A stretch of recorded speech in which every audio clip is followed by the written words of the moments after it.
To celebrate the feast of St. Ambrose of Milan, we have asked Ambrosians to share a few stories about or written by our patron. A new story will be made available online at the top of each hour from 8 o'clock today until 5 p.m., culminating with the feast day Mass. The first story is about the bees. This story explains why we are called the fighting bees.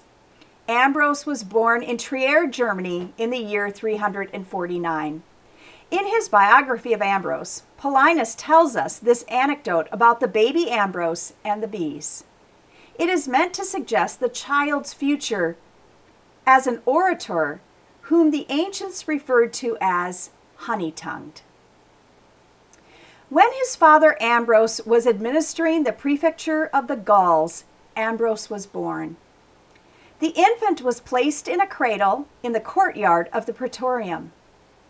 All at once, as he slept with his mouth open, a swarm of bees came up and covered his face and mouth in such a way that they would go in and out of his mouth.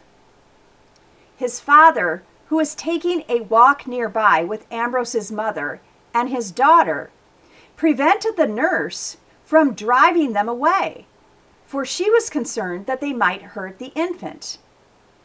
And he waited with fatherly affection to see how this marvel would conclude. After a short time passed, the bees flew out and were lifted so high in the air that they could not be seen by the human eye. When this happened, his father was shaken, and he said, "If this little baby lives, he will become something great."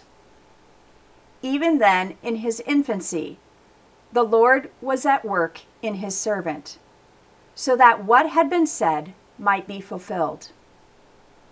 Good words are a honeycomb.